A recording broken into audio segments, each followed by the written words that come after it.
Okay, it says we're live. Hello, everyone. We've got a bunch of people already here. Very exciting. Talking about food. I know. And also, Our first favorite. of all, best username on the internet. Second of all, accurate, because I've got two very wonderful guests tonight, but it's been a while since I've done like a structured live, and I've been mulling on the question that we were going to talk about, and I thought, who would be good to help me talk about this? And immediately I thought of Mari, because she was the first BookTok person who came across my feed. Ooh. And I was like, I know her. So that was a good one. Her TikTok is fire. And then Jess, I roped into watching TikTok. So I feel like It is your fault. she's in here with me. So I think you guys know Jess and Mari, but I will let them introduce themselves before we dive in. So, ladies. I'm Jess. My channel is Jess Owens, same on TikTok. Anything that I make on TikTok book relevant doesn't really go anywhere, but if I make a random one in my bonnet, that seems to blow up. So sometimes I read books and I follow bookish drama on Twitter, or I try, so you don't have to. Thank God. I'm Marines. My name is Marines here on YouTube and on TikTok. I am mostly on TikTok these days. I started mostly BookTok. I try to still make like a video a month, but I'm over on TikTok all the time. So, yeah, that's where you As can you find. should be, because you're awesome at it. I also recommendation is to go watch Mari's reviews of Sarah J. Maas on TikTok. They are iconic. Well, we've got a good crowd here. It seems like everybody's having dinner, which is good. Yeah. Okay. Well, tonight's topic is BookTok changing BookTube? And I had some thoughts about this. I crowdsourced some ideas. So what we're going to do is we're going to talk about some of the similarities and differences we see. And then I have 6 hypotheses that we will evaluate, and then we'll open the floor for other hypotheses. We can potentially look at those as well. Also horchata. I love that for you. Quesadilla, dang. I know. I know. Yeah, and here's another thing is if I got several people saying that they don't watch TikTok. Mm-hmm. So this is your opportunity to get a perspective on what is similar or different about it, to see if it might be something you're into. And everybody is missing Marines's longer videos. I have not given up on YouTube. I will continue to make long form videos. But, TikTok is like, I don't know, it's like bait almost. It's like, it always tempts me. I'm like, I could spend 3 or 4 hours making this YouTube video, or I could make a TikTok video that takes me 5 minutes and gets like 5 times the engagement. Well, that's a good segue. What are because yeah, I totally agree that BookTok is much more, from a creator standpoint, is much more like instant gratification, because you don't have to spend like, so much time, however many hours filming, editing, uploading, the whole rigmarole. But what do you guys think are things that are similar between BookTok and BookTube, and what do you think is different? I feel like there's more differences, but maybe that's just me. Because I feel like, well, I guess there's similarities. Books that were popular on BookTube like a while ago are now like the hotties on BookTok. Like, so I don't want to say like they're behind, because obviously the app came later. That obviously people do. I've seen hauls, reviews, books I'm not going to read, like popular things like that. But I feel like it's just way different. It is quicker. Sometimes there's more like trends. I don't think there's really trends for YouTube, like, because obviously TikTok's whole thing is like, this sound is trending right now and people are doing this thing. And they obviously, influence publishing more than we do. So it's whatever. They have tables, we don't. I feel like the thing about this question is that it is TikTok now and BookTube now are really, really different. But TikTok now and BookTube, when I joined in 2012, are like exactly the same. Everything that we're even the things that they are reading, I'm like, holy crap! I read this when I joined BookTube 7 years ago or whatever it was. And so there's a way that TikTok, even though it's kind of like been a year or two now that people have been there, it still has very nascent community vibes to it, which is how BookTube felt when I joined. Even though again, BookTube had been around for a couple of years, so it's just wild to like see it all. I honestly, nothing has made me feel as old as like watching all of this unfurl and being like, back in my day, when I was coming up in BookTube, we talked about these things too. Yes. Okay, Mari, that is exactly what my thoughts have been of like, haven't we done this before? Like these debates you're having, these trends, you're like, the books are the same. A weird deja vu. Like 6 or 7 years ago, and now it's just hitting on TikTok. It is wild. Yeah, like I think it has changed the game, especially like one thing I think is different is the visibility to non-readers. I think on TikTok is so much greater. I think so too, because I was in one of my many trips to Target since I have returned stateside. I was in the book aisle and this girl was like, "Are you looking for a book from TikTok too?" And I was like, "No." But she was like, "Yeah, I usually don't read, but I've been like trying out some of these TikTok books or BookTok books," which I'm like, "I'm happy you're reading, but with the books you're looking at." So anyway, I steered her in the direction of something better than she was looking at, but that's not the point. You steered her away from Colleen Hoover. And I did. I hope you did. I did. Anyone else really? She was like, "Oh, Verity," and I was like, "You'd be better with that Tessa Bailey right there." I think also like the thing about TikTok that is there's pros and cons to me to both platforms, TikTok versus YouTube. But the thing about TikTok and its algorithm is that it's just so much easier. I think it's better for discoverability. It's easier for things to happen across things. The search is not great on you cannot find what you are looking for on TikTok, but TikTok is going to feed you what it thinks you want. Yes. And so there's a lot more opportunity for bookish content to just end up on everybody's feed, and there's a lot more crossover and stuff. So I absolutely agree that it's just like a ton more access to BookTok from TikTok at large than there is to BookTube from YouTube at large, if that makes sense. 100%. Yes. We're like such a small piece of YouTube where I feel like BookTok definitely has I don't know to all the different talks, but like I feel like definitely a bigger piece of the algorithm. Yeah, like I think that's 100% right. Like the TikTok algorithm is fire. It is so addictive. Yep. It does really change what you're like, I never see X on my For You page, and I'm like, that says something about you. I don't know what to tell you. Like we're seeing other people are seeing it on their For You page. So the algorithm is great, but the search is garbage. Yes. Yeah. And then obviously like deep dives because what is the limit is like 10 minutes. But I am hard pressed to watch a super long video on TikTok because I'm very much like, no. Like if I want to watch a long video, I want to watch it on YouTube. But I also personally, I don't watch a lot of BookTok, just because I feel like I'm like, I've seen that before because like we were saying, read those books, all those things. But things do come up and sometimes I'm like, oh. Yeah. But I've also heard and seen from other like marginalized creators, especially like Black BookTokers, seem to have usually are being seen more than if they were creating content on YouTube. Yeah. So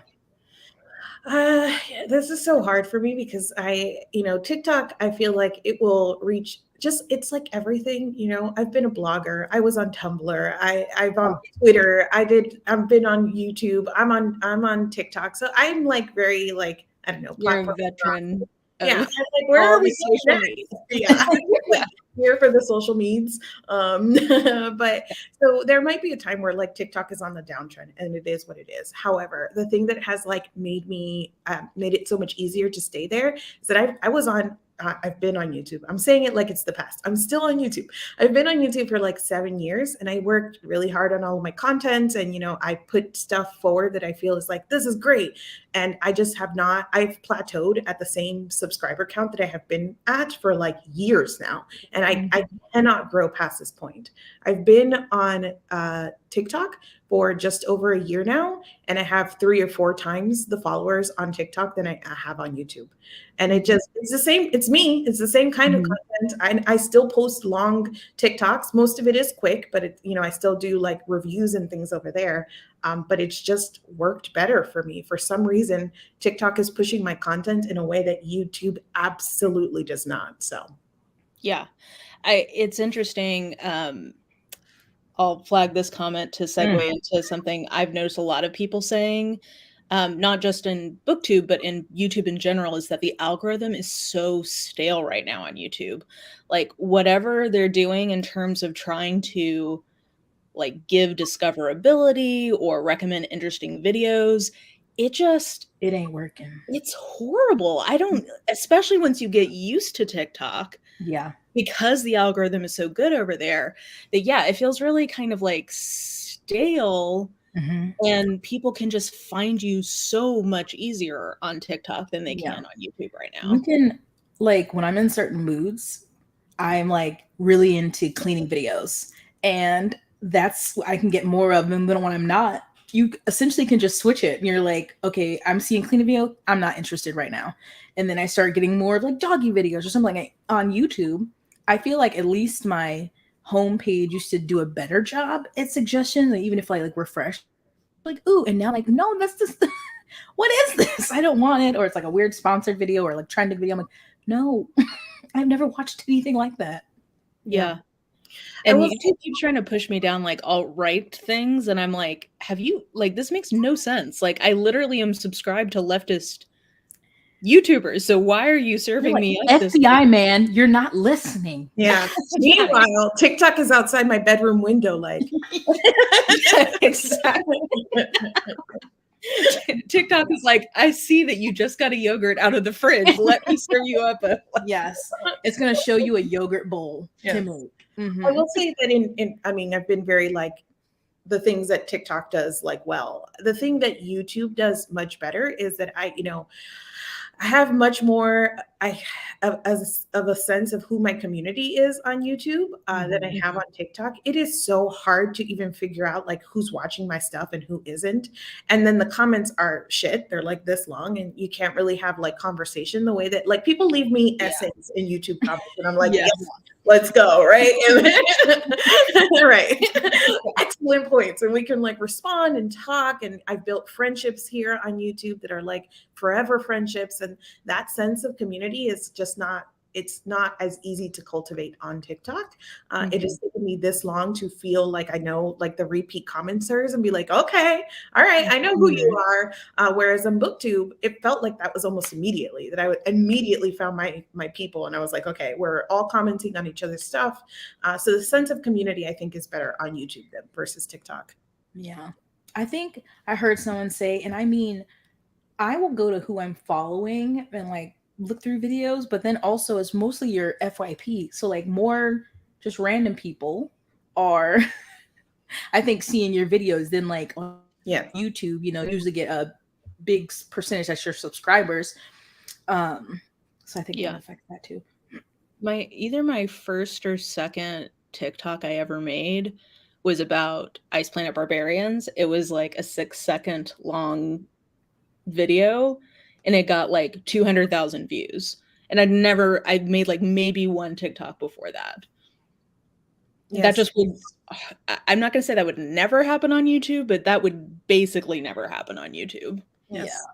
I think on YouTube, for like BookTube, you have, and sometimes you have a video that you think is going to do well and it doesn't, and vice versa. But I feel like you have a better idea on YouTube, like, okay, I'm going to make this rant. I know this is going to do pretty well, or I'm going to do this thing. I feel, and I don't make BookTok content really, or I've been doing a little bit more, but I don't know. But I feel like the way what goes viral on TikTok seems so random. Like, even if you consistently get good views, then you get this one video that's like, was it like Izzy post all the time. Then she posts her little scanner, and I think it had like 300,000 views and like blew up. It's just like what they choose is really weird, or it seems random. Yeah.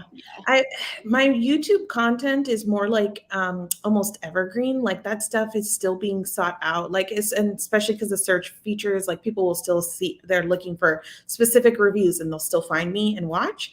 The TikTok algorithm doesn't feel like it's as evergreen in terms of like but randomly TikTok will just push out some of my old, like it feels like a bigger window of that initial push for my TikToks in the algorithm, where like for like a week, it's still pushing it out to the FYP in a way that on YouTube, if people don't see me come up in their subscription box, that's it. That is what it is. Unless you're specifically searching for that content.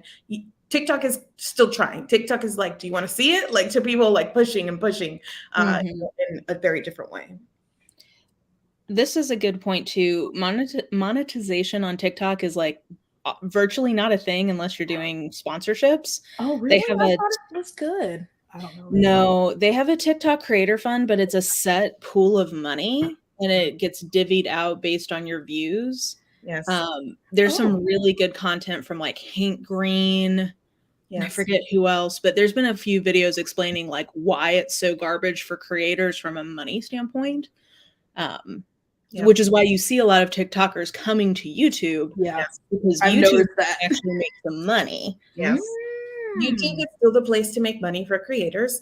It is also has, I think I saw somebody mention in the comments too, like the bad sort of how hard it is to get users off of TikTok and engaged with something else. Like if you want them to click somewhere else or support somewhere else, like follow me, follow my Twitch, follow my YouTube, they're not going to do it. They're not going to get off of, they're not going to show up to your meet and greet. Not the sort of like to the ratio that like it might be on a YouTube where, you know, like there's a smaller ratio of like people who will engage. On TikTok, it's very like, cool, and keep going. Like I'm not gonna click away from this app to do anything else. So that's one thing. And then the other thing is that like you said, the creator fund is garbage. So I'm like at 60,000 right now subscribers. I'm in the creator fund. I make about 50 cents a day.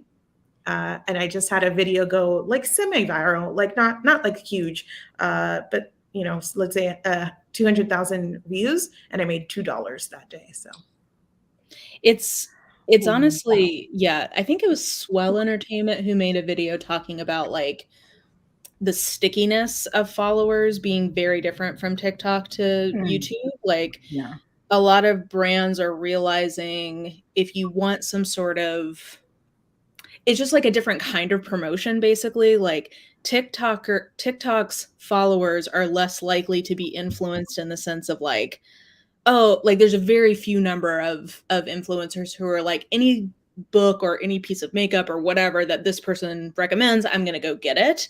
It's much more like, oh, I saw this cool gadget that somebody was using and that was really cool. It didn't matter that they were the person pushing it, if that makes sense. Versus on YouTube, viewers have a much more parasocial relationship and they're more likely to say like, oh, I hadn't thought about that book, but Jess really likes this, so I'll buy it. Like it's kind of a different type of influencing. How many? I have so many folders. I'm like, I'm gonna put that there. I'm gonna get that later, or stuff like that. But it's not because I care about the creator necessarily, unless maybe they sold it super well.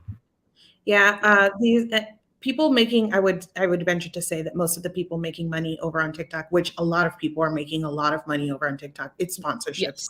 The rates for sponsorship on TikTok are much higher, I think, right now. Just speaking from the like BookTube to like BookTok sort of thing, what they're offering me for my BookTok platform is much, much more than what I was ever offered for BookTube. So especially I think because I just said that like people won't click away, but it is very much this thing that you just said, Mara, in terms of like, oh, if I hear about something that I really like, though, that will interest me. It doesn't matter that I'm the one saying it, but if I like say this is a really cool thing, people will buy it. That will translate to sales. So sponsored like posts, I think, are worth a lot more over on TikTok right now. Do you think for stuff like that people, like if someone has a link, do you think people are more likely to go through the person's link on TikTok, or they just see an item, they're just going to go separately and buy it? I think that the links on TikTok are so effing difficult to use that Yes. I even sometimes specifically am trying to use their link Mhm. and can't. So I end up clicking It's out. not good. Yeah. I agree. Well, okay, so we've spent a lot of time talking about it conceptually, and makes me think like we should have just done a whole discussion about like just what's the similarities and differences, because I think it's I don't know. I'm interested in it. I'm basically trying to understand why. I mean, I love YouTube so much. I have it on all the time, but I just am annoyed with it right now because I'm like, you guys, like you're not serving me the content I want. Like when I find things I like, I'm really excited and I'm engaged and I'll watch the whole Mhm. thing. But anyway, I'm frustrated, so this makes me want to just like talk about it. Anyway, I feel you. okay. Hypothesis 1 of how BookTok is influencing BookTube, because my overall hypothesis is that the energy in the online bookish community is more with BookTok right now than anywhere else. So I think it's influencing Book Twitter and BookTube. So hypothesis 1 of ways that it's influencing BookTube is that we see booktubers trying to copy BookTok ideas, meaning like this is a book that's hot on BookTok right now, so I'm going to read it, or trying to take BookTok content and make it work for a YouTube context. Agree or disagree? I'm gonna disagree to some point here. So I agree that what's becoming popular, like reading wise on TikTok, is probably influencing like what people are reading. But I think that's less about like trying to copy the platform and more like about we're all here to like read together, to like community read. And so if everybody's reading something, of course you're gonna be like, well, I want to read it too. And I think that has less to do with like a BookTok versus BookTube thing. I will also say that I don't think BookTube is trying to copy BookTok. I think the only thing that BookTok does that is like really unique and separate from BookTube is like the very visual things like transitions and like, but otherwise, I mean, they're doing the same stuff we're doing and reviewing books, recommending books, like things like that. And honestly, the reason that I was like, I'll just start doing TikToks is because I was repurposing all of my old BookTube content. Like I just have like years worth of content. And I was like, why don't I just, this list I made 5 years ago, I can just go put it on BookTok. And I did.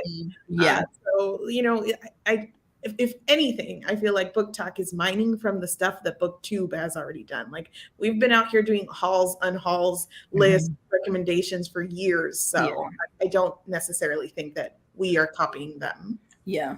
Especially, I feel like if the only BookTok videos I ever see in the last couple weeks have been books I'm never gonna read. Like, and I'm like, oh, we've been there. But yeah, I don't think that we're copying, but like Heather's comment, I think it's like taking book recs from TikTok and trying them out.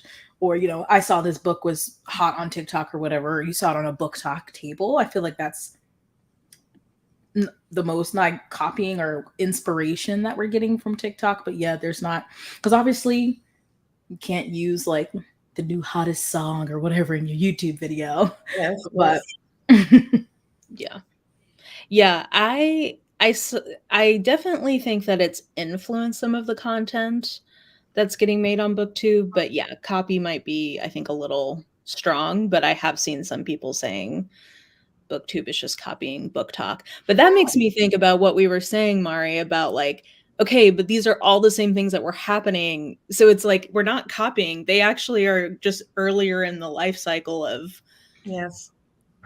bullshit and drama and books they're reading and conversations they're having. They're just like 6 or 7 years behind.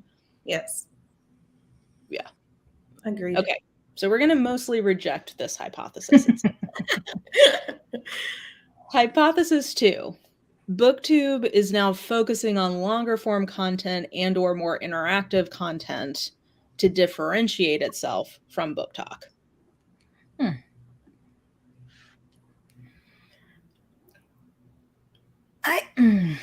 So like an example is reading sprints. Becoming much more popular. Yeah. I love them.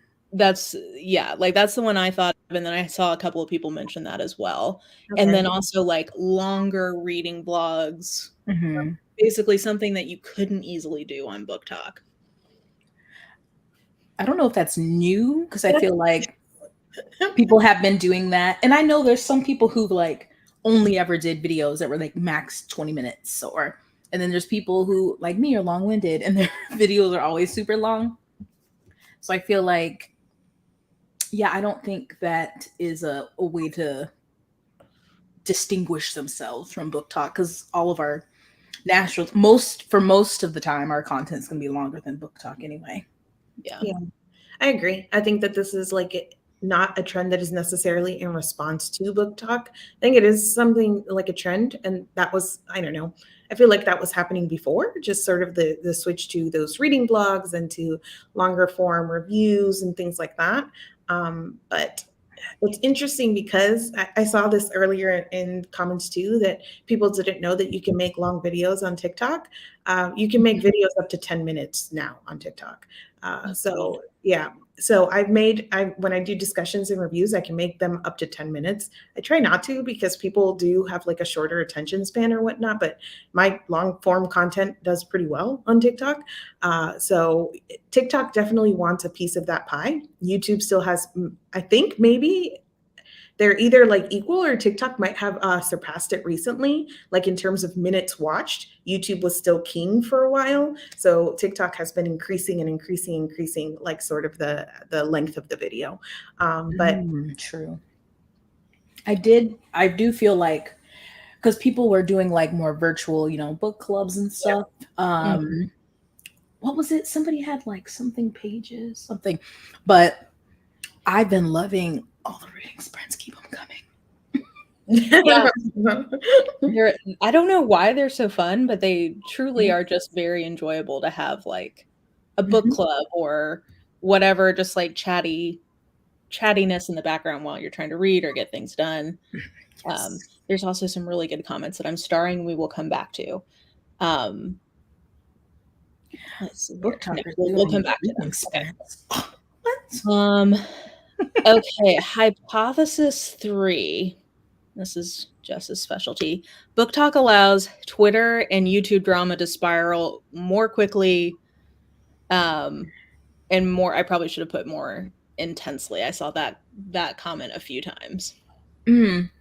Well, I know, Mari, I've seen your videos on various things. I could say, I don't know if it does more, because book Twitter, the threads, the quote tweets, the reposting gets out of hand. But then also, you can just quickly make a video on TikTok. Like if something's going on, like the bookish box, and click the hashtag, and already there's just so many videos.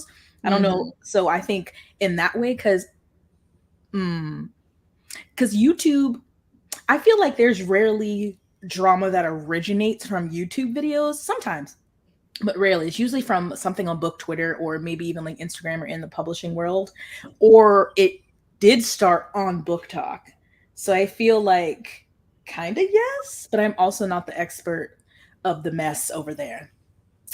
That's Miss Queen. This is interesting. I don't know.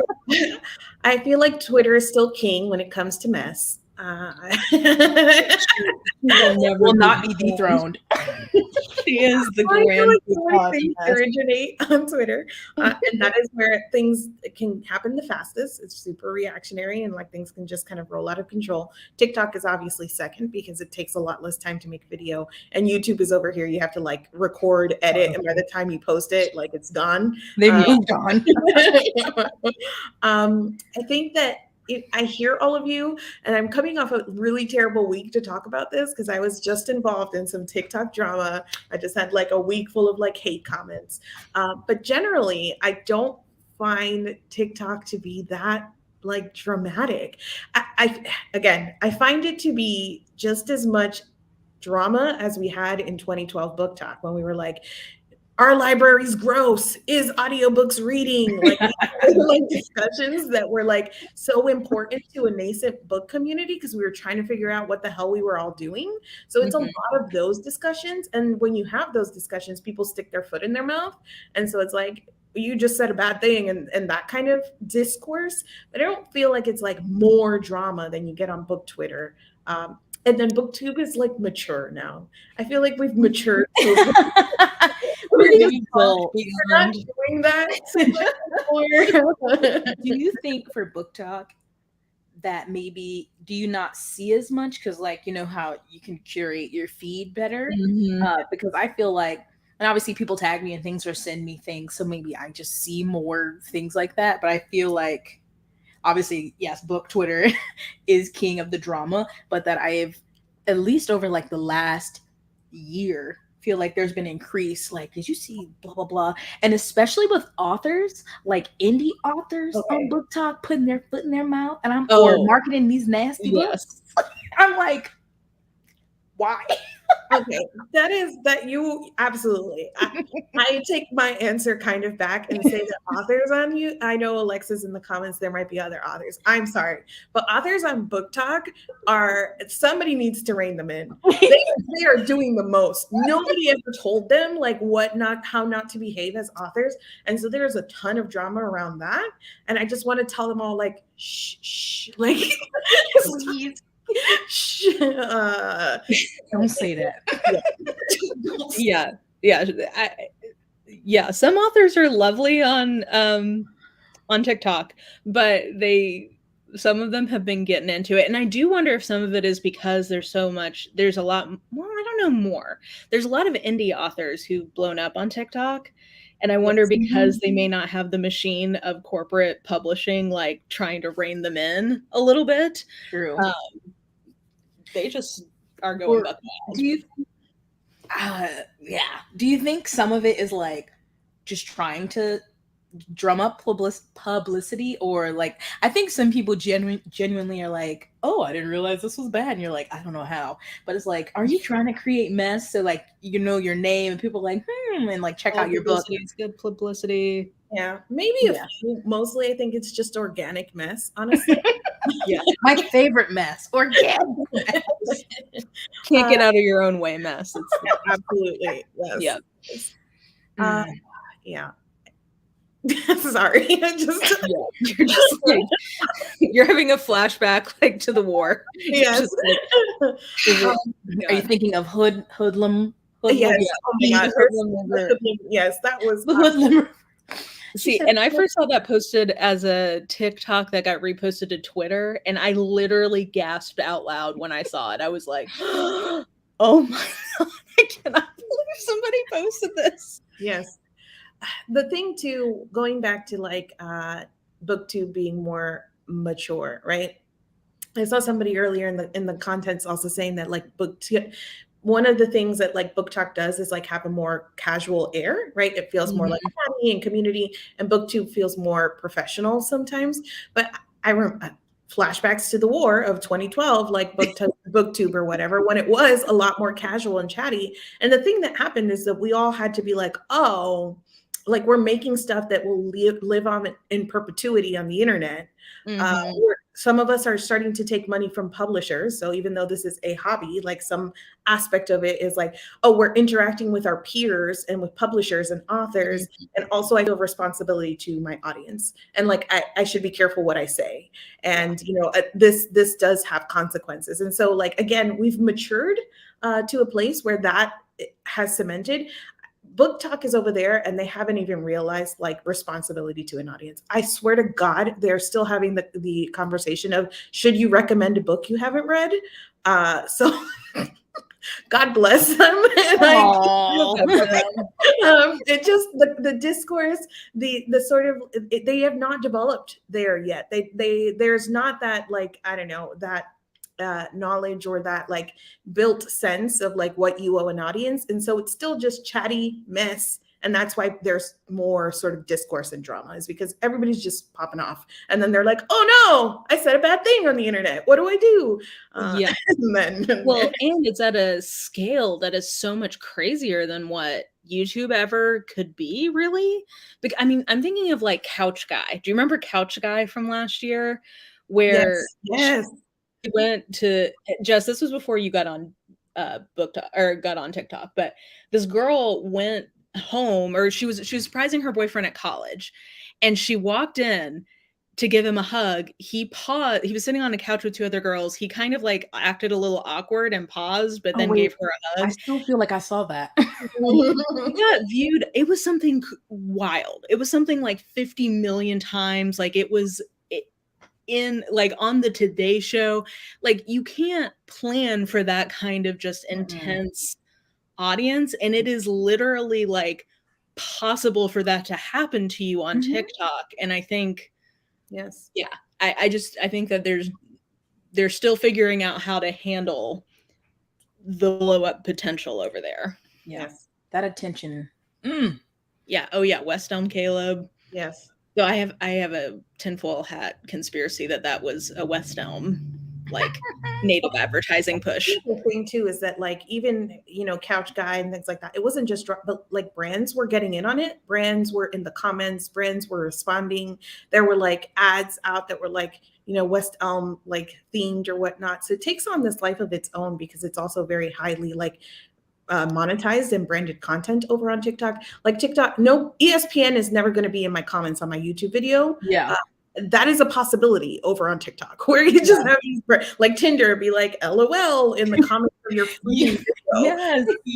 Brands all the time. You're more likely like if you tag them or something, I feel like it's easier to be seen. And how I forgot what they called it. It's like UTC or something like basically you create content and then try to get the sponsor to pay you like afterwards or something like that. You have like a better of it's like, hey, I did this video, went viral of your product, or so that part is like wild.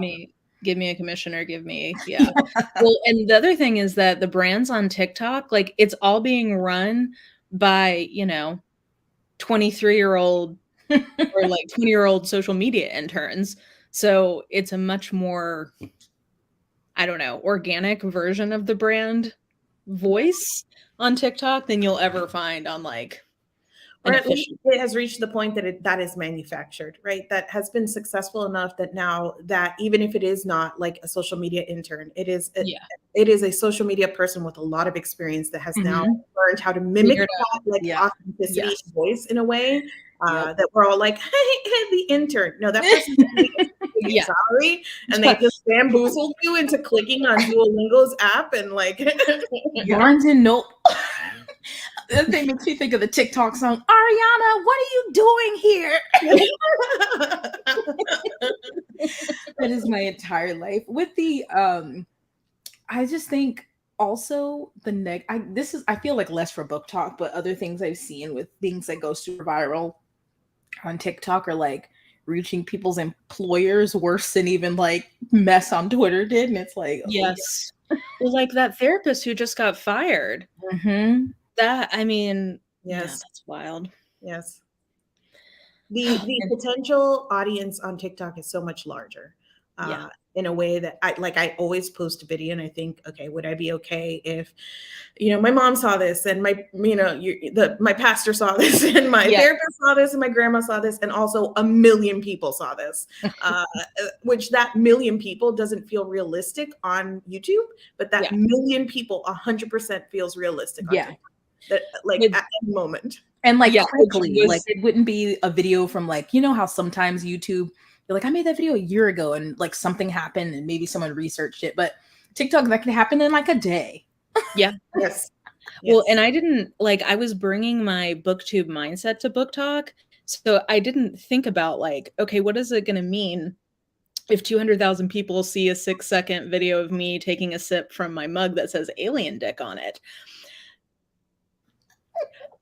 I'm not going to say I wouldn't have posted it, but it did give me pause after the fact of like some rando from work who I don't go by this name at work. Like I have a pseudonym purposefully to try to like minimize cross-pollination. I'm like, what if some, director from legal sees me on TikTok sipping from an alien dick mug, which is, it's possible. Yes. Yeah. It is wild. I can't imagine a million views on YouTube. That would break my brain. Oh, I'm just thinking about that money, honey. Mm-hmm. Okay, hypothesis 3. BookTube is catering to older audiences and BookTok is catering to younger audiences. I just want everybody to know that we got older on BookTube. Like, at some point, we were the younger audience. Yes. I'm just very sad to report to you all that we have continued to get older. Yeah. But generally, I do think that the demographics skew younger on TikTok, just because that's kind of, who was on the app first or whatnot. And that's kind of where the young kids are in large part. My audience has always skewed older. This was true when I joined BookTube too. Like, I remember talking to Christine and Jesse and Kat about how they were creating content for primarily like 13 and 14-year-old girls, and how that like influenced the content that they were making and how they were interacting with their audience. That was never me. That wasn't my content. My audience was never 13 and 14-year-old girls ever. So I feel like it has remained, like it has aged with me. But at the same time, I do know the demographics are different. Also, we're getting older. Yeah. Sadly. I feel this so hard. Yes. And my knees. The way that like I have now trained myself to lift with my knees on every, like in any scenario. I'm just like, I can't be playing around with my back anymore. Someone said, like, do you think shorts will ever catch up with TikTok? And I'm like, no, because one, I've like tried to they make it so complicated. It's just like not a good user interface. It's horrible. And it's all TikToks that have just been uploaded to YouTube. It's the same thing I do with Reels. I was at VidCon this year. So I was listening in. It was not great. I did not have the content was not great.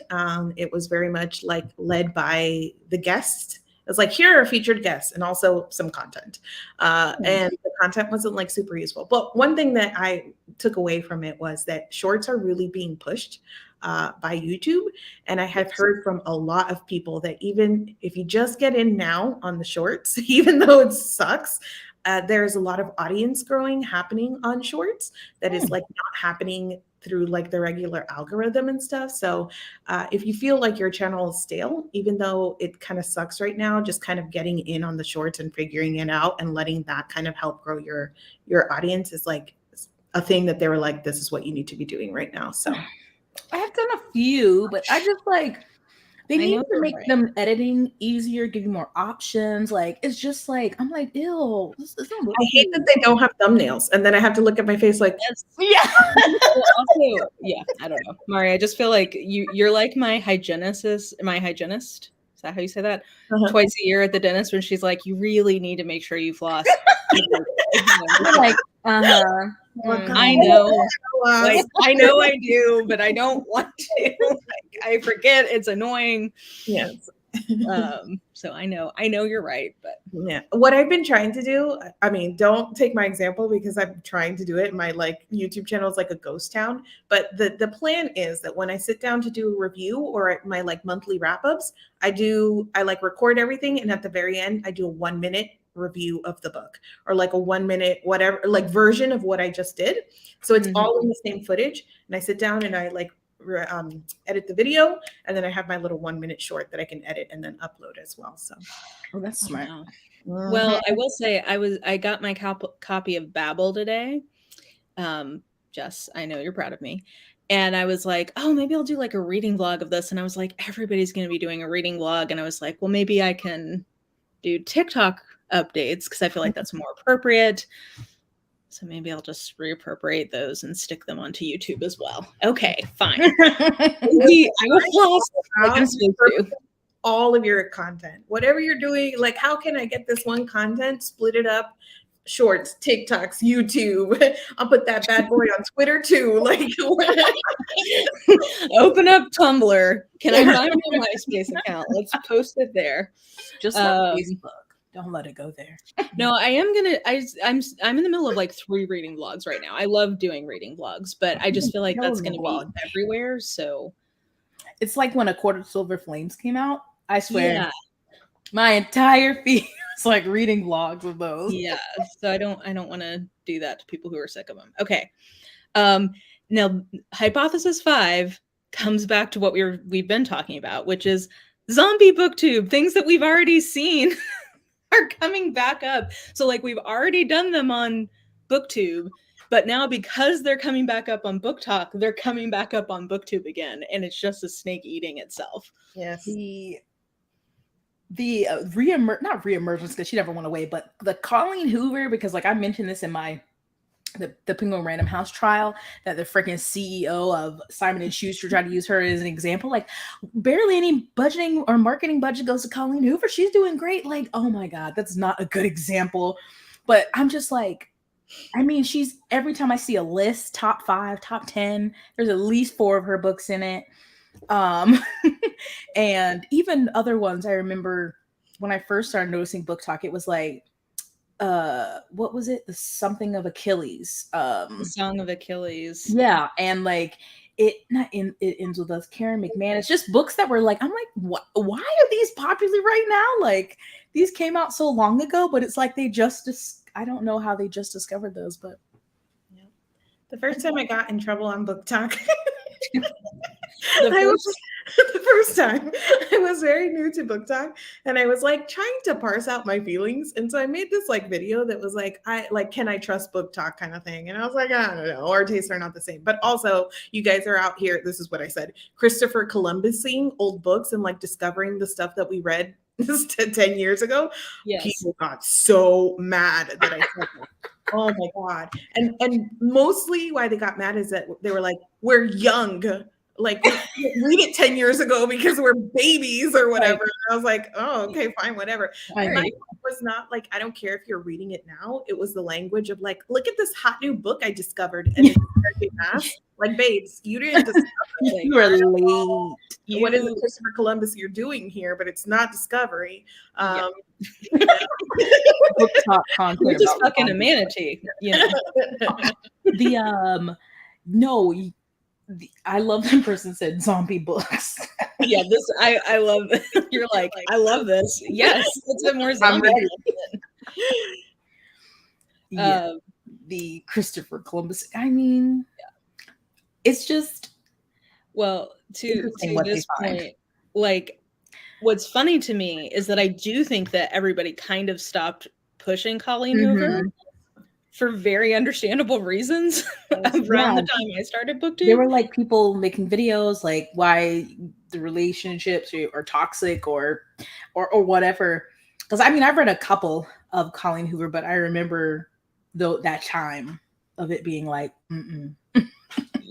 There will literally be people like, I'll say something about like, yeah, because Cassandra Clare and her mess, and people were like, what did Cassandra Clare do? And I'm like, Jesus. I can't go back that far. Like my memory. No.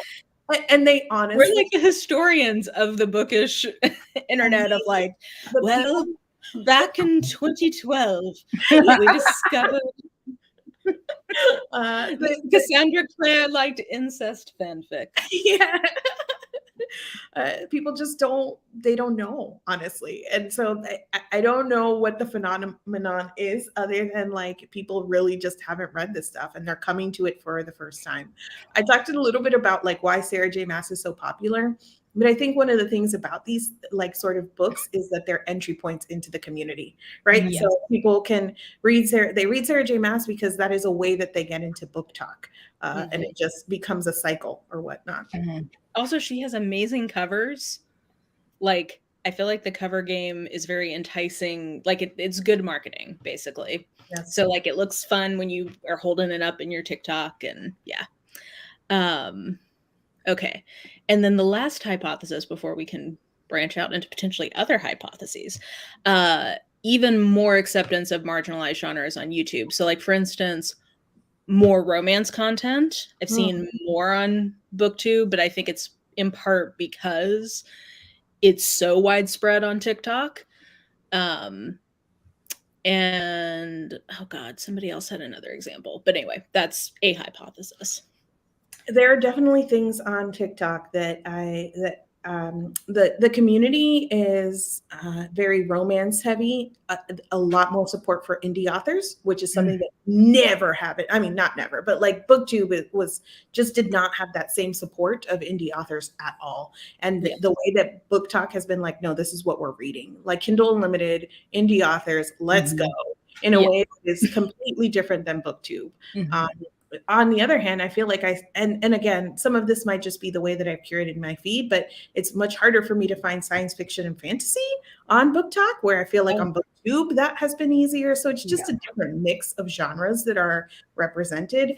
I wouldn't say, I don't know, it's different. I just think it's a different mix. More acceptance. I mean, definitely a lot of romance, which, you know, I've followed as I've gotten to know different creators, followed more romance booktubers. So I see that content, but I feel like that's the majority of what I see. But then, like, I just saw something on Twitter where she was like, what book was it? 7 Days in June. It was like, something all negative. And then there was a Colleen Hoover book. And I was like, oh my God, this is it. The best one ever. It's like, okay. So I don't know if it's all like, you know, acceptance of, there's still some struggles over there with diversifying. They're really diverse. I was just gonna say Heather is doing the Lord's work of like, she's always been ride or die for the indies. She'll do an incest romance, like she'll go there. She's repping on BookTube. Continue. The conversation of like diversifying your reading on BookTok is still 101. That Jamie is still in first grade. Like we're not at the new ones takes. They're still like, even the language that is used is very like, oh my God, did you just call me a slur in this video? Like that's the vibe that I get sometimes, like with some of the language. So it's like very basic. I would not say that they're trying, but it's not there yet. I'm sorry, I went too far. Murderers who protect their women. No, I agree about the mix of genres. Let me grab this one from Alexa earlier, because I totally agree that I don't see a ton of SFF. And then I also don't see a lot of thriller content, and I don't see a lot of nonfiction content. Now, I don't know if I just haven't done a good enough job of curating my For You page, but it does seem to be a lot of romance, a lot of YA. I found like one person, I'm trying to think of his name, who like, I think he only reads nonfiction, or primarily, I think it's like Schizophrenic Reads or something is his name. And I'm always like adding to my list. But yeah, anytime I see it, it's primarily romance. I've talked about nonfiction a few times, and people are literally like, ew, nonfiction. Like, it's very hard to get nonfiction. We don't want it. Yes. There's a lot. I've gotten some great nonfiction, like a ton of nonfiction recs actually from BookTok. Come on, people, get with it. People are always like, I don't trust people who read nonfiction. Like, I get those kind of comments, and I'm like, wow. I don't trust people who don't. How about that? Red flag. Yeah, there is a lot of fantasy.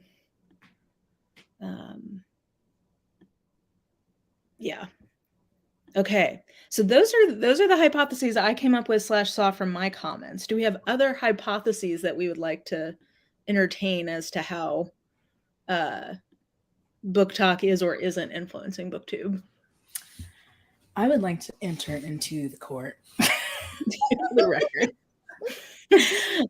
We obviously have seen with like BookTok tables. Okay, but side note, please, the book popular on BookTok or whatever sticker that's not a sticker on a book, end it. Stop it. I saw that on Atlas 6. And I was like, burn this. Burn it immediately. But with that, because obviously they can reach a wider group of people. They've been getting more people into reading, which I love, but I also feel like you know, like you said, with sponsored content is going to be paid more on TikTok and stuff. That is really, I mean, and obviously it's just to me because publishing wants people to buy things. They don't care if it's good. They don't care if people read it. They're just like, we just want you to buy things. So let's push it on TikTok. Yeah. I don't know. That's how I feel about a lot of. I feel like that here's building off of that. I think that there is a lot of this can be boiled down to maybe some resentment between the different platforms. And this is 100% some of what we saw between book bloggers and booktubers, like back in my day. Yeah. I remember being at like my first BEA and literally being shunned by bloggers because we were the booktubers and we were like encroaching on they're very salty about booktubers getting sponsorships and book bloggers being like, we never got sponsorships. Like we had to like, you know, fight tooth and nail for like, you know, the things that we had, and just there being a lot of resentment from one to the other. And I feel like now BookTube is in that spot where we're looking at BookTok and being like, they're getting tables and they're getting sponsorships, and like, why didn't we? I am that crotchety old lady. Yeah, like I've been doing this for so long. So I feel like there's some of that, even if in not so many words, like the vibe is there somewhat sometimes. And I'm just like, it will happen again. It will happen to the book talkers. Some other thing is going to come up and they're going to be like, we didn't agree with that, whatever. How can we get a more zapped in book review into someone's brain? That seems to be like the progression. Like book blogs forced you to read, YouTube forced you to watch like at least more than 60 seconds. Yes. TikTok is just like, it's just going to be something that just like, you don't even hear anything. It just like goes in your brain. You're like, I need to go to the bookstore. Exactly. Yeah. And I mean, we didn't get any dedicated tables, but they're definitely there now for BookTok. And like the Ice Planet Barbarians, they're getting like a whole like traditional published like cover situation because of how they blew up on TikTok. And I say this as somebody who is a book talker, but I 100% believe that has nothing to do with BookTok creators. It is not because they are better at what they are doing. It 100% has to do with TikTok, the algorithm, and the opportunity for virality. Yeah. We couldn't sell the books on BookTube the way that TikTok is selling the books because we don't have the potential to go that viral. Mm-hmm. And so that's literally the only reason that publishing is like, oh wait, if something goes viral, these books that were published 10 years ago are back on bestseller lists. Yeah, we're going to make them a table. Yeah. BookTube never did that. And we didn't have the opportunity to. So like more power to TikTok for being able to move product. Yeah. So much. So many, and not even, you know, just books, with the way they do anything like that gets really viral on TikTok, be sold out. Yeah, and I started this from earlier. I do think that this is definitely something I like about BookTok, is that there is a lot more backlist emphasis, and you can have Song of Achilles, which had been out for 10 years when it went viral, blow up in a way that it's not that booktubers don't read backlist, but in terms of like it being one of like the books that everybody's reading right now, I don't think we have backlist happening. No, but I think also because people want reviews and they want to hear about those new books. Like I know a lot of people use it like, oh, are you going to read this book? I want to see if I wanted to read it, versus, I don't know. That's how I feel like if you talk mostly about backlist, you don't get a lot of views on YouTube typically, depending. Oh, absolutely. Yep. Absolutely. Yes. Jess. Nigel, he's over here acting a fool. Let's see here. Interesting. Let's see. What else did I start here? Okay. So here's one, maybe controversial, but I think the gold of TikTok, at least before BookTube joined, is that there's more authenticity because no one was editing videos. So I saw a few comments like this coming through of like, it's less polished, it's more spontaneous, and some people feel like it has better community because of that.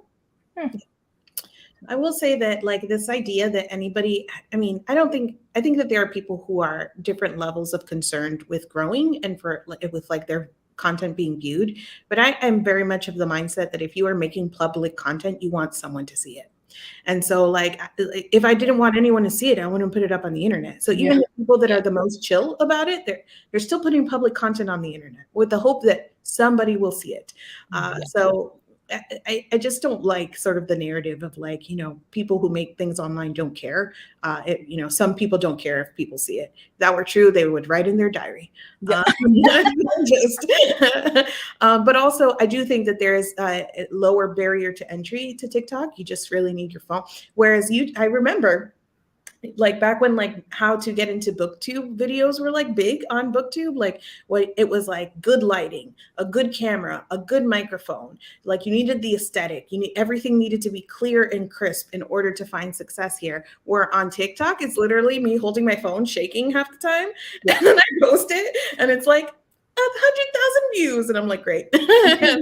Anywhere on TikTok, it does not matter like what your background is. Just your phone. Yes, just your phone. I mean, I use my camera sometimes, my like filming camera, because again, I'm filming everything together, and people will be like, "Wow, look how beautiful you are! I can see you because you have an actual light on your face." Yeah. Well, some people, yeah, okay, so this gets into a different comment. Oh, from Toastwig earlier. BookTube used to be mostly a public book journal, whereas now booktubers are more about making standalone content that happens to be about books. So, like, is BookTube more of essentially like lifestyle content, and the lifestyle aspect is books, or is it mostly focused on the books? Or is that a false dichotomy?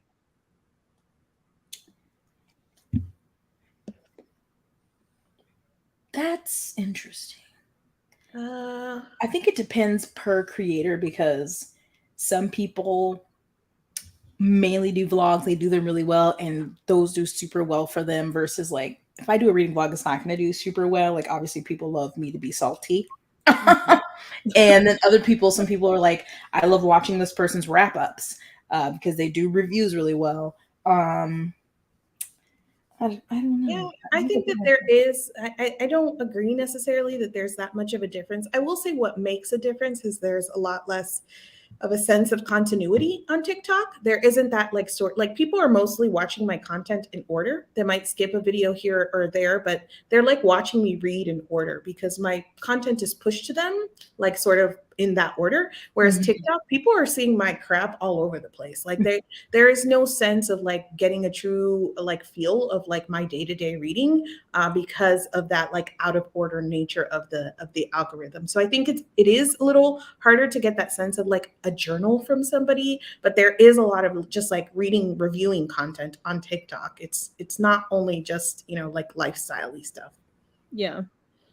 And I think I agree with Alexa that there's like a diversity within BookTube of there are some channels that I think really are kind of lifestyle, but with books, and there's other where it's more review focused, but I don't think that's good or bad. It's just different. Yeah, I agree. And yes, more viewers, more problems, more eyeballs, more problems. TikTok app becomes almost unusable the more that you notifications. I don't even know how to navigate my notifications anymore. It's like notifications are horrible on TikTok. Like, yeah. Okay. I'm glad I'm not the only one. It makes me feel old when I complain about these things, but have you guys observed this? Because I have heard several people say this, that the amount of hate comments and dogpiling on TikTok is a lot bigger than on YouTube. Have you guys observed this? Well, my TikTok I made a couple days ago responding to the Joe Rogan thing, which of course, laying in bed with my bonnet on, that's the one that went. It has like 460,000 views, of course. Yeah. But so all I said was not me agreeing with Joe Rogan. Which times. Yeah. But it was very relatable. Like I saw that and I was like, so at first it was just all like people being like, you know, a broken clock is right twice a day. I'm like, same, I said the same. But as it's kept growing, I keep seeing the comments of like, well, if you just took the time to watch his comment, you guys just really don't know like who you're in or all this. I'm like, So I've been seeing those, but I have like gone on TikTok videos and then you go in the comments and you're like, oh my God. Yeah. Like then you see all the people who like them. And I don't know if you can do this on TikTok. I haven't looked because I've filtered a lot of things out of my YouTube comments. So I don't see really a lot of negative stuff. Like a lot of things are held for review. And then even that there's words that are muted or blocked that I don't see. I don't know if you can do that on TikTok. I haven't figured out how to, if you can. Yeah. Yeah. Majority of the comments I get are great. When I get a hate comments that come in like waves and it is like really, really intense. People are very committed. I also just feel like, I don't know. Yes, there is a culture on TikTok. Like if you're watching a video sometimes, whether it's funny or you disagree, like there's a whole thing of like running to the comments. Yes. That is part of the culture, is like going to see the comments and see like the funny or mean things that people have said. I just feel like it's kind of part of the culture, and it's when it lands at your door. Yeah. Well, and Heather mentioned this earlier, the fact that you can reply to a comment with a video, I do think that's really interesting and can lead to like negative interactions potentially spiraling really quickly. Of if somebody leaves a nasty comment and then you reply in a video and then people are replying to your something about it being with a video, I don't know, I feel like it's a spiraling effect. I find so many videos that way, and I'll click on the comment, and sometimes I have to click on the comment, go back to the original. Yes. Like, oh, okay, like now I'm gonna go back to the end. Yes. There's also like the thing with, I think that's a little different. There's like I know that like on YouTube comments, like you can like them or whatever, and that makes a difference. But there's also a sense that your comment can go viral on TikTok. So there's a sense that even if you're not creating content, you can be commenting in a way that allows you to get that like interaction and like the hearts and like, I don't know, that is a certain sort of, somebody said, like dopamine hit. And so the most likely way to get your comments sort of like up in interaction is to have big feelings, whether it's positive or negative, you know? And those are always at the top, right? Like you're the highest liked ones. Yes. Yeah, I mean, I do be running to the comments. I rarely comment on a TikTok unless I know the person. That's usually when I comment. Or there's like one guy I follow who talks about deconstructing from the Black church. So sometimes I'll reply to his, but you know, they're not like negative. But yeah, some of the comments I go and they're just hilarious. And then sometimes they're like, oh, you took too long, or like, hurry up, blah, blah, blah. Like, yeah. Just why did you just scroll then? Like you literally can just go past that video. Yeah. No, to this person, it's the opposite. The comments are super easy to access. And for me, they're half the fun. Like I don't know. Like I like some of the thirst trappy kind of ones, but I mostly enjoy getting those so that I can look at the funny comments on thirst trap TikToks. I love when people say exactly what I was thinking, or if it's like a video where what they're saying, but there's something very glaring in the video. It was like, are you not going to point out that your dog is wearing shoes or something like that? Yeah. I'm like, yes. Oh my gosh. Yeah. Left Nasty, who then get doxxed. Yeah, it does feel like it can spiral pretty quick. I mean, but this isn't book talk, but did YouTube ever give us a Wombland saga? I mean, what was the makeup one called? What was that called? That drama, something gate? Or the whole makeup thing back like years ago with, you know, Jeffree Star and all of them. I mean, those were epic. Dramageddon, epic. But I'm like, but Womblands? I mean, I don't know. We had music, and people made songs to the Womblands. That is unheard of. That was one of the most confusing ones. I had to watch like several YouTube videos and listen to several podcasts to fully understand Womblands. Like, what a time. Yeah. Also, apparently, this used to be a feature. Several people are saying this. I did not know that. I was around for when they took it away, and it was like you would be able to see like the video, and then underneath like all of the video replies to it. It was such a neat feature that YouTube had, and now You're ahead of the time. is capitalizing off of the feature that YouTube got rid of. Wow.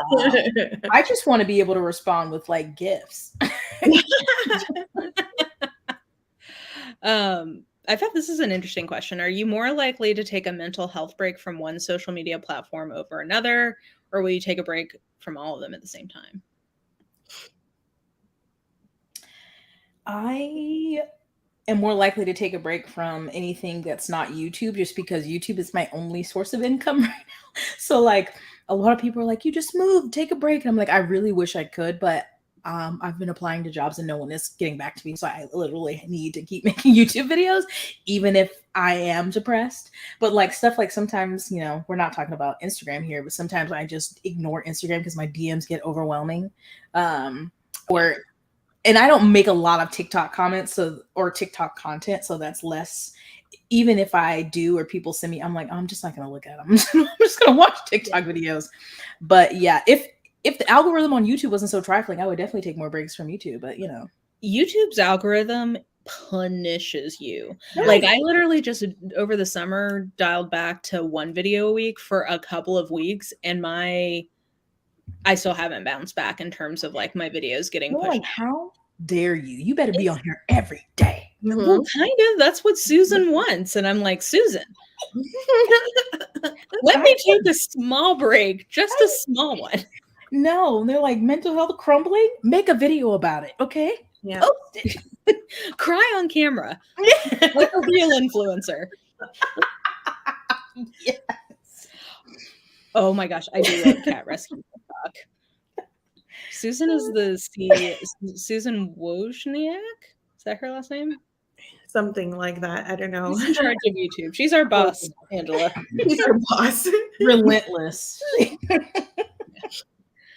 I know. This would be amazing if it would let you just say like, I will be back. I am out of like push your older videos. It's like, hey, this creator will be back in 2 weeks. Watch this video. YouTube, come on. Have you guys, like when you, I don't know if you use this YouTube Studio at all, but like when you log in and it's like, this video is performing worse than all of your other ones. And here's why. And you're like, how about if that was my last straw, YouTube? How about if that was it? It's my 13th reason, Susan.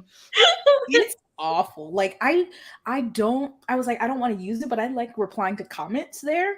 And so sometimes if I put up a video, I will just like not look at the first page and I'm like, go to content so I don't have to look at it, because that 10 out of 10 is depressing. It really is. Yeah. And then like I hate myself for when I get excited if it's like the number one and it's got the little confetti. I hate myself that I'm getting this dopamine hit right now. Go me. I did that. It makes the 10 out of the 10 even worse. Yeah. Give me the confetti. Yes, they show up in my video. I don't make like cat specific content, though. I guess I could on TikTok. I do love my cats, though they don't like having their picture taken. So, I try to like, you know, when people are like, when like, oh, you're doing it for the views, like Mari said earlier, it's like, yes, that's why I put it on a public platform. And like, I try to remove myself from that sometimes and be like, okay, you were proud of this video, you really like this video, the people who did watch it really like the video, but sometimes it's still like, dang. Especially because anybody who like another takeaway from like going to VidCon, anybody who tells you that they know the secret sauce of like any sort of success on YouTube or on TikTok is mostly like, no, they don't. The number of times that I heard like, be yourself. And I was like, that's not advice. But, but not if yourself sucks. You have to be better. Make yourself better. And then be yourself if yourself sucks. I don't even know where I was going with that now. Go to nobody's cracked the code of the algorithm. Ooh, I wonder, TikTok or Twitter? Because Twitter is bad, especially with quote. Twitter is. I think Twitter. I think TikTok is not as. I think TikTok can't be as bad because it's too difficult to follow the conversation. You got to do too much digging sometimes to figure out like where it started and who's saying what. But on Twitter, just click in that thread, click the quote tweets, and it's all like right there for you. So Twitter, yeah, I don't really get on Twitter except to, well, I can't get rid of it because the best weather service in Nashville is a Twitter account called Nash Severe Weather. So anytime I'm worried that there's a tornado coming, I have to get on Twitter. But like, I only will repost, like, I very rarely do anything on Twitter other than read and then maybe like retweet something interesting or funny or whatever, because like it's dangerous. I share, like, when I post a video, sometimes a picture of Nigel, and sometimes like I'll comment on maybe or tweet about being usually it's me being thirsty, Chris Evans or something maybe like political, but I do not enter into discourse rebooks on Twitter. I don't like it. I don't quote tweet it. I don't retweet it. I'm like, I'm gonna observe and bookmark. And I've learned, I'm like, well, maybe I should take a screenshot because people love to delete their tweets. Yes. Well, I call Jess the book Twitter Jane Goodall. She's like in the corner observing everyone like. Yes, I'm much more. Over the last couple of days, I have actually been tweeting again. But speaking of mental health, one of the things that I did during pandemic was get off Twitter mostly. And I just have never really made my way back. Like, I check it so much less often than I really do and than I ever did before. So that's been really nice. It's like not knowing what's happening on Twitter. Yeah. This is why I rely on Jess's very valuable service, because I'm not on there enough to figure out what's happening usually. So I just wait for her to post and help me understand the subtweeting that I don't follow. Sometimes Jess is like, I'm tired. Well, this last week has been, I'm like, good God, can some of y'all take a break? Somebody take a break. We can't do this all at once. Yeah. Oh yeah, man, that was not that long ago. And then Miss what's her name, Joyce, came on there too. Like, oh, young white men, so hard for them. Man, please. That's really the problem with social media, is it just makes it so much easier for people to tell you who they really are. And it's like, well, I wish I didn't know that about you, but okay. I guess I do now. Well, other hypotheses or call-outs about BookTok, Book Twitter, BookTube, Bookstagram, all the books.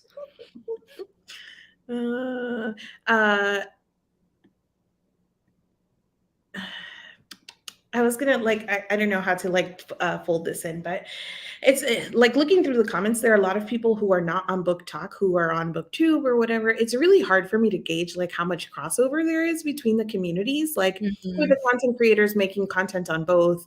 Who are who's the audience on both, and where is this crossover? And I was thinking about this specifically because of the whole like Alex Astor stuff that popped off this week.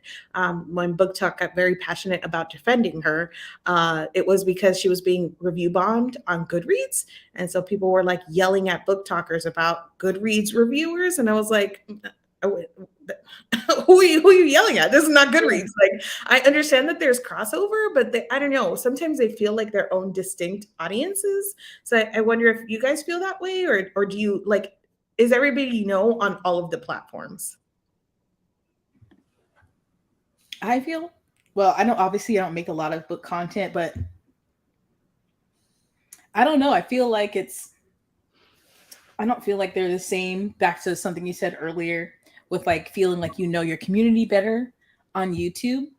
But yeah, I feel like some of my friends don't have it. They only watch a TikTok if I send it to them. And then, I do know some creators who have it. So I think there's probably a little overlap, but especially if you have maybe an older audience, maybe they're less likely to get on TikTok. I don't know. I'd love to see some numbers. Mara, you love numbers.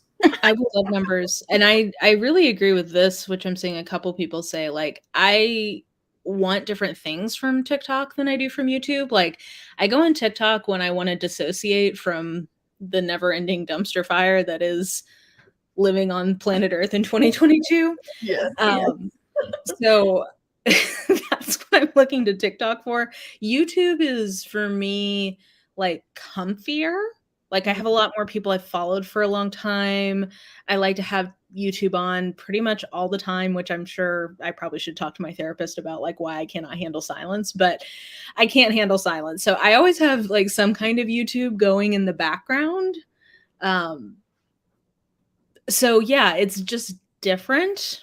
I followed very different people on the two platforms. Like Mari and Sam are really the only two booktubers I watch who I also watch their TikTok, unless like it's just friends.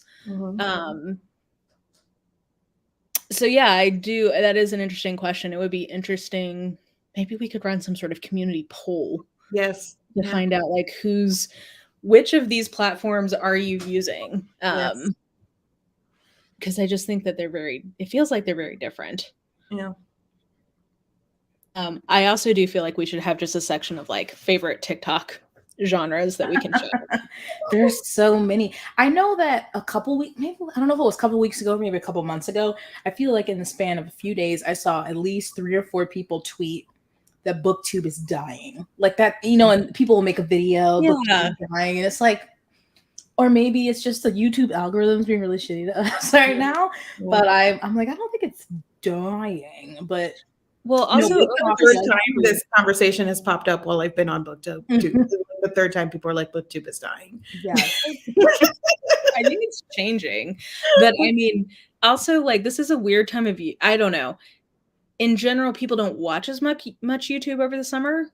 Okay. So I feel like you won't know until you hit that sweet advertising time in November. Oh yes, really bring it on. The greatest time. On the riverbed.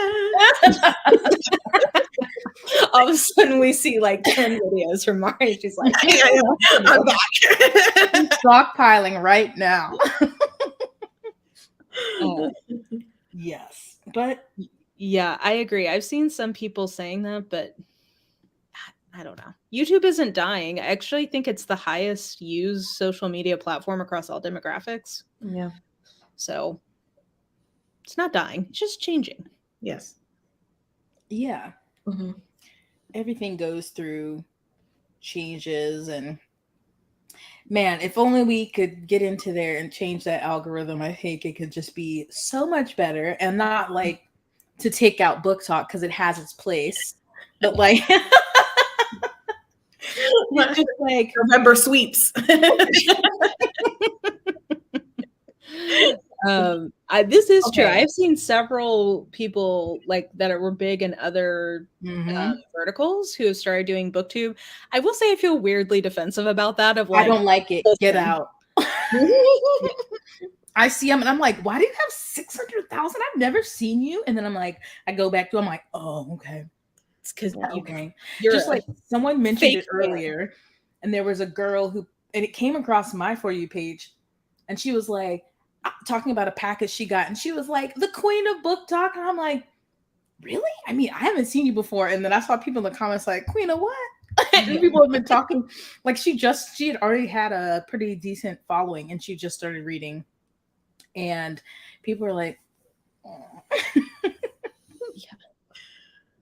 I do think that this is a positive change in BookTube, like slowly but surely. I think maybe because nobody's getting pushed, we're all equally not getting pushed. I don't know, but I've gotten more recommendations for people of color on YouTube in the last, I'd say, year and a half than I did previously. So maybe we'll see.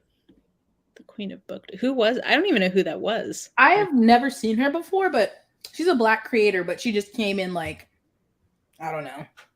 She just started reading. She was like, this summer I started reading for fun. Who'd have thought? So she's read like 7 books, and she's like, I'm the queen of BookTok. You know, like, okay. I mean, you're welcome to join, but that's weird to come in with that energy. This is like some serious like big dick throwing my dick around energy. It's a lot for 7 books. I do think this is an interesting hypothesis. Alexa brought this up earlier, that we're heading for like This is her, I guess. We're gonna have our Kathleen Hale moment. Like, oh Lord, Kathleen Hale, and that is going to set off the discourse of like how authors behave in reader spaces. We've already started to have little bits of that conversation on BookTok because authors have been a mess, but it hasn't really been driven. It hasn't hit that line, but that's been on BookTube for a long time, and I feel like it's rare that you will see like an author in your comments on YouTube or whatever. But it's the lines are definitely more blurred on TikTok, especially with like how viral things can go and people pushing other people's books. And like, you know, because I had a romance author, I made a quick TikTok about her book that I loved, and she commented on it. So that Kathleen, I still can't believe. Yes. I think something also that we saw that it took us a long time to see on BookTube was when people in the community got published. Like, remember when like Sasha first got her book published and Christine, and it was like, oh my God, like these people we know are getting published. And then it became like the weird thing of how to navigate that. And like people were giving like positive reviews, and you could almost see the gun to their head. It was like, I love this book. I love this book. It's so good. But then people who were doing negative reviews, they were like, you're mean. So like the backlash of all that was like really, but over on BookTok, it's happening so much more frequently where people who I followed them for bookish content, surprise, they're an author or they're getting published. So the line crossing between all of that, especially because indie publishing is such a big presence there, is super hazy. And we're going to, and I agree with Alexa, we're going to end up in some like mess where somebody's going to shocked. So he's gonna be so It is because someone was talking about on Twitter, and I don't know if they were talking about on Twitter or they're referencing something on TikTok where an author, they were like, it's fine to have pen names, you know, but I guess the author was recommending their own book, but like under a different pen name. Now, was that Christina Lauren? Yes. Which is wild because Christina Lauren is like a very well-established romance. So it's the Lauren part, I believe, of Christina Lauren was writing under a different pen name. And Christina Lauren was like repeatedly recommending it of like, this book is coming up. It's so good. Go read that book. And so I learned from the Dear Author saga of the book blogosphere days. Oh my God, not Christina. It's shady. I remember when that exact same thing happened with Dear Author, Jen Frederick, who runs it. Yeah, it was a whole. No, not blurb it. They did not blurb it. I didn't know they blurbed it. What's the book called? It's Ivy something is the pen name. Yeah. Jess, here's the fodder for your next. Oh my God, not blurb. That's crazy. Stop. It's too much. They've been in the game for so long. You would think they would know. Or at least Lauren, if it was just one part. Am I recalling a drama that Alexa does not remember? I feel very accomplished because I feel like Alexa is like a historian of mess. You're like, excuse me, I missed a drama? Yes, Dear Author, I think they fell off a lot after this, was like one of the two biggest romance book blogs. And it came out that they had been reviewing the books that the main owner of the site had been publishing under a different name. And it was a very big scandal. But they did not blurb their own book. Yeah, that is crazy. Yeah, Alexa, why don't you just blurb yourself? Submit it to for blurb by Alexa Pun. This book is awesome. That is Alexandria. That is so bad. That is, but yeah, the lines, it is too, I feel like they're not always like, some people just like have it in their name, author, like every time they started, some people always start TikTok being like, hi, and I'm an author of this. But some other ones, you may see a lot of videos before you even realize that they're writing. And then it's like, you already have this little relationship and it's like, you know what? You guys know that I will say, talk about a book. I don't care. I'm like, if I'm going to roast it, I'm going to roast it. But I am finding that the number one way for an author to like kind of discouraged me from roasting their book is to follow me on TikTok. I have never had this many authors, even on Twitter. Like the other day, Victoria Aveyard followed me, and I was like, I guess I'm never going to talk about how much I hated Red Queen again. Like, you are way too up in my comments right now, and I can't do that.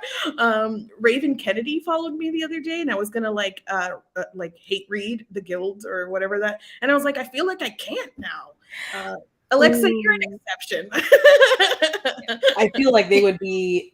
And then, you know, when there's already like, this usually happens on Twitter or something. And I feel like, especially with creator, but like if you don't like a book or something and people, not like they purposely do it or sometimes, but their fans come after you, I feel like that could be even worse on TikTok, especially if they're following you. Yeah. Well, like Allie Hazelwood started following me, which, you know, Jess, I know you hate her, but you know, some of us She are follows me on Twitter, and I didn't know that. And I didn't like tag her or anything. I just like, because I always share every thumbnail and a link to my video. So somebody told me that. They're like, she follows you on Twitter, and I was like, I hope she didn't watch it. I mean, luckily, I really love her stuff because I'm okay with people with big boobs, unlike Jess. You mean small? I want small. Or small. Sorry, small boobs. Yeah. I'm not prejudiced against the itty bitty size boobs. Yes, I'm trying to get a quote for a reduction so I can be on the itty bitty titty committee. Okay. Yeah. Okay. But Allie Hazelwood followed me, and I was like, I'm really glad that I love her books because this would feel really awkward if she hadn't. And now I also feel like I can't say bad things about Nalini Singh, kind of, because I've interviewed her twice and she follows me, and I'm like, this is gonna be really awkward. I mean, luckily she's a great author, but I'm like, if you write a stinker, this is gonna be really awkward. Yes, that is 100% it. And I didn't ever think I would be in that position because I think BookTube came down pretty hard. I'm like, this is a reader space. Yeah, like that was it. And now I'm like, oh no, I have such mean things to say. Also, shout out to Lauren Hoff. Never forget. Always remember the day that she lost her goddamn mind. I will never forget. Oh my Good grief. She blocked half of book Twitter. Yes. Including me. Yeah. Well, do you feel a little bad, Alexa, because it is a little awkward. Yeah. So you know what, Jess? Some people, this is just their life, and you're just discriminating against them. Whatever. Okay, I just don't have that experience. If somebody could fit my boob in their mouth, I would be terrified to kiss them. And in one of the alien romances that exactly. It would be an actual alien with like a retractable jaw that like oh man. Well, other TikTok things that I enjoy watching that I would recommend include snarky deconstruction from Christianity TikTok. Yes. This includes atheists reading and reviewing the Bible. Yes, that Bible study. Yeah, I can't think of who you keep sending me. I love him. He goes through. That also includes Mormon TikTok, but me and Jess's obsession with ex-Mormons, Mormonism in general, is well documented and very bizarre. I like that. I love cat talk. I watch a lot of cat talk. I like to watch a lot of roasting of male podcaster talk, making fun of men, basically. Yes. Sorry, men, not all men. Confiscate all microphones, please. Yeah. Turn them in. All giving men microphones. That was like in my head for 3 weeks. Yeah. Those are some of the niche talks that I enjoy.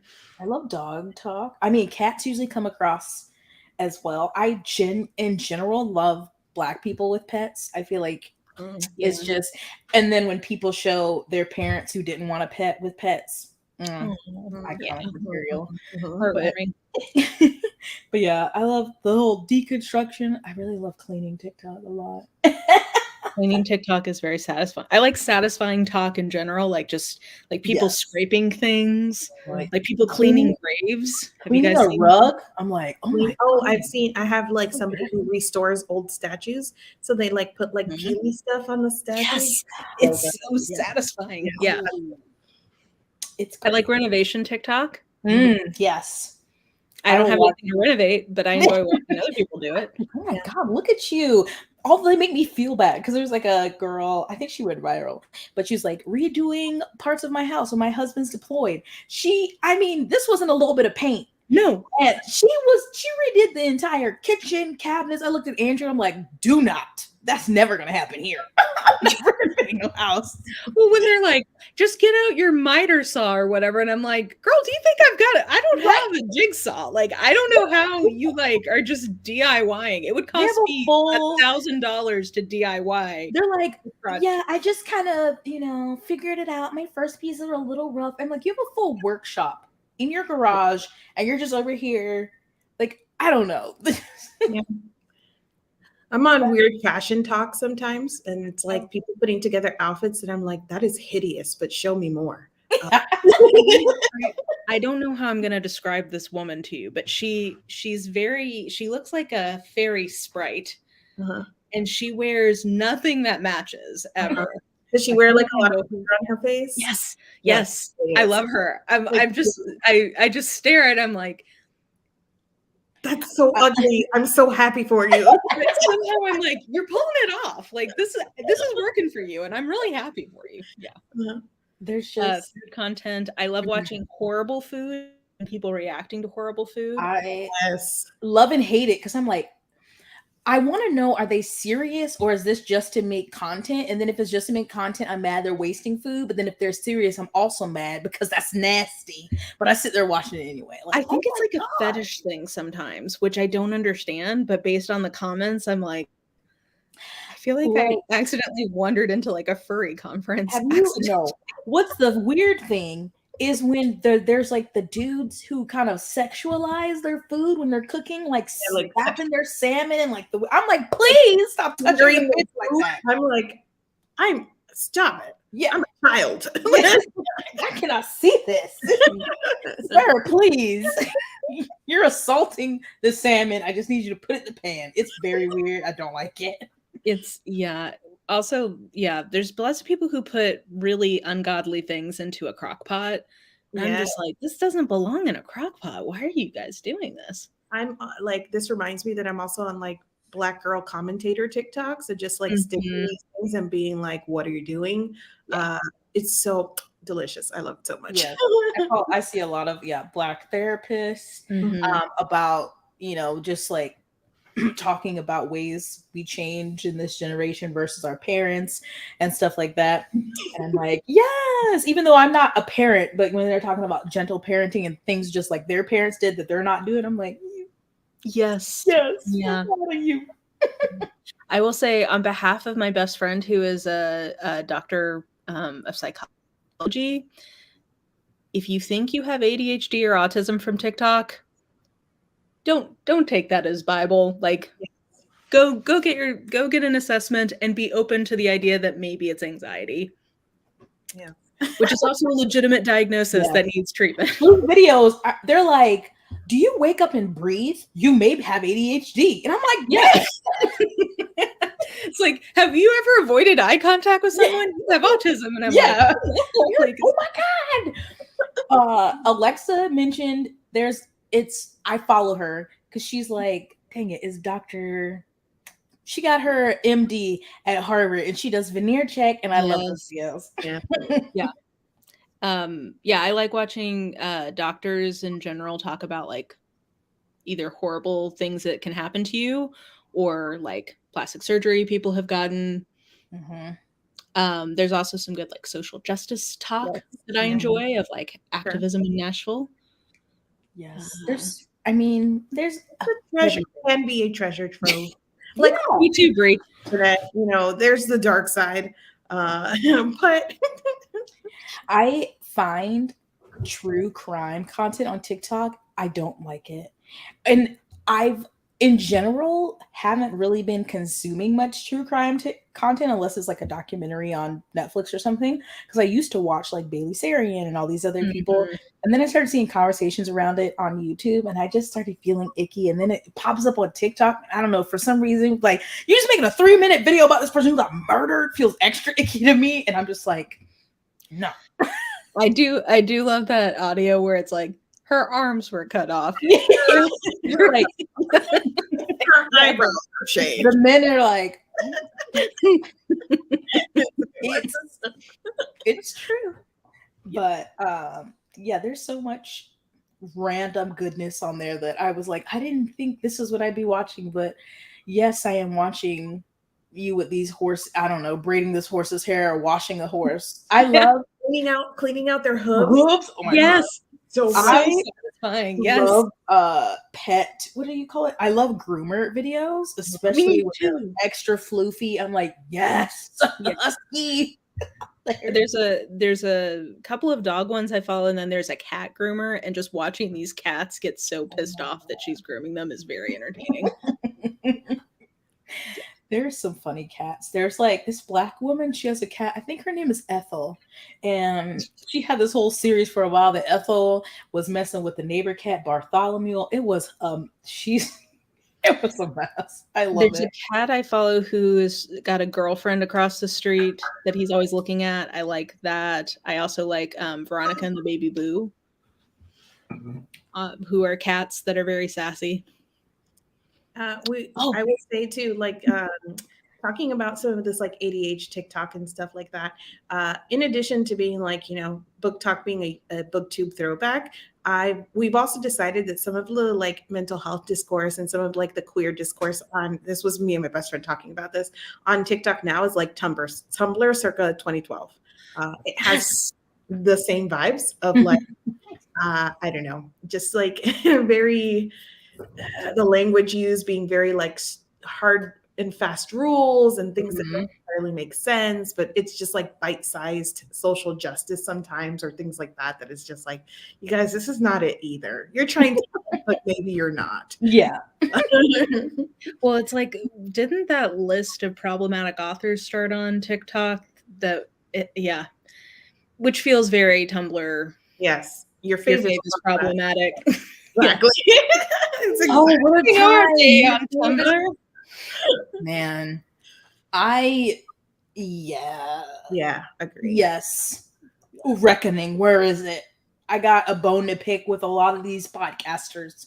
I was gonna say something else. Do you feel like with BookTok, with like authors because the people have just been doing like books I never read or whatever, do you feel like it's the same, like they talk about like authors that are kind of like canceled on like Twitter or BookTube? Because I feel like those are like, you don't talk about like J. Kristoff. Obviously people don't talk about the HP, but like, do they have those conversations of like authors I won't read from? Yes.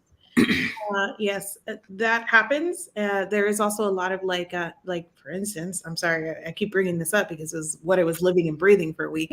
But this whole Alex Astor thing that people were like, okay, what she did was kind of messed up, and it came back around to, well, nobody talks this way about J. Kristoff, and that like spiraled into a whole conversation of like, why don't we talk about the real problematic authors? And so it's like a constant cycle of like, okay, guys. There's so many levels, and well, this is why they don't want to read nonfiction, is because that would require some like deep learning or deep contemplation that would make it more nuanced than like, they're not there yet. Yes. Yeah.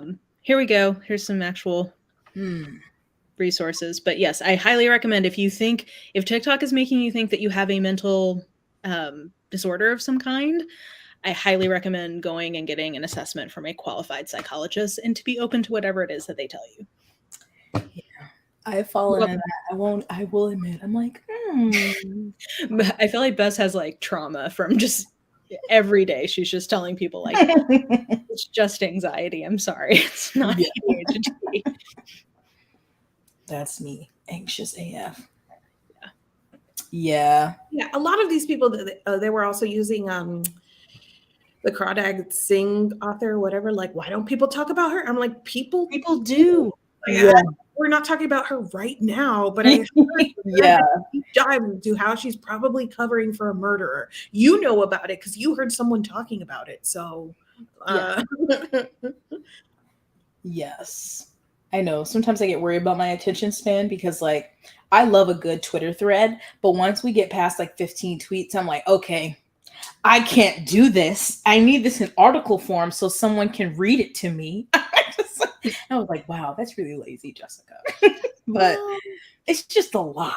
I'm like, do I keep going? Oh. Say it. Oh, Delia. Oh, Delia. But about This reading is for fun. interesting. Head empty. Yeah. The my friend, I just thought of this. She said about the Alex Astro. She's like, I think she's an AI. I was like, I mean, I don't see a lot of expression in her face. So I can see where you think that. If TikTok people are seeing this, they're gonna come into my comments again and say that I'm spreading conspiracy theories. And you said it, not me. It's not Mari's fault. It's mine. You can yell at me, okay? Oh my gosh. They won't come over here if they're only TikTok people. Yeah, that's true. They don't click away. Yeah. Oh no. Well, yeah. This was a really good conversation, guys.